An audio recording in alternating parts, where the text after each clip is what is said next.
Assalamualaikum warahmatullahi wabarakatuh. Teman-teman, pernahkah kalian bertanya apa itu jurusan komunikasi dan penyiaran Islam? Jika kita ingin tahu, maka kalian berada di video yang tepat. Kita akan mulai membahas dari apa itu jurusan komunikasi dan penyiaran Islam sampai dengan prospek kerja jurusan KPI ini. Oke, yang pertama, jurusan komunikasi Islam atau yang biasa disingkat dengan KPI adalah program studi di Fakultas Dakwah yang mengedepankan atau umumnya mempelajari tentang ilmu komunikasi modern dan juga nilai-nilai Islami.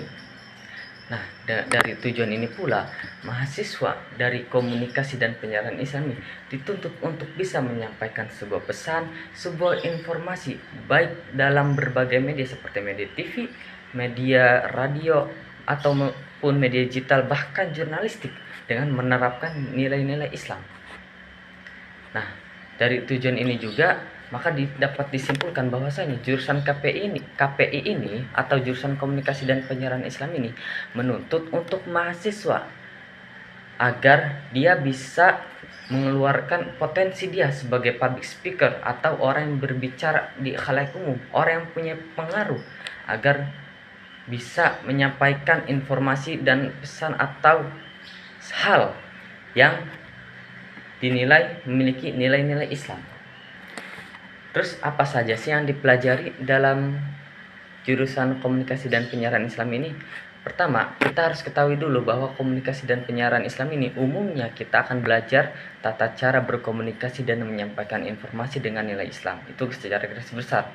Namun secara terperinci, kita akan mempelajari berbagai macam ilmu, seperti ilmu komunikasi meliputi dari dasar-dasar, teori-teori, sampai tata cara berkomunikasi yang benar. Terus yang kedua, jurnalistik Islam yang meliputi berbagai macam media seperti buat berita, buat artikel, ataupun membuat wawancara pada halayak umum.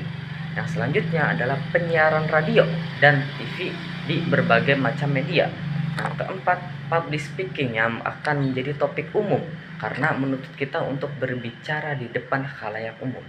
Yang kelima, media digital, yang mana kegunaan dari media digital ini adalah menggunakan dan memaksimalkan platform yang ada sebagai media dakwah. Nah, dan yang terakhir yang menjadi poin utama dalam hal yang dipelajari di komunikasi dan penyiaran Islam ini adalah humas, yakni kita akan menjadi public relation di sebuah lembaga keislaman. Yang selanjutnya adalah prospek kerja. Prospek kerja mahasiswa KPI umumnya cenderung bergerak di bidang komunikasi dan penyampaian informasi. Seperti yang kita tahu, ada beberapa hal menjadi poin penting atau prospek kerja yang menurut saya penting di komunikasi dan penyiaran Islam ini ketika kita lulus.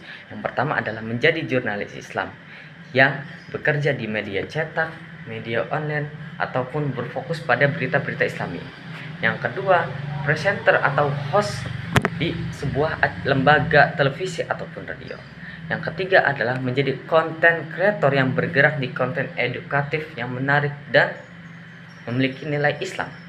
Yang keempat, menjadi public relation atau humas di lembaga-lembaga Islam.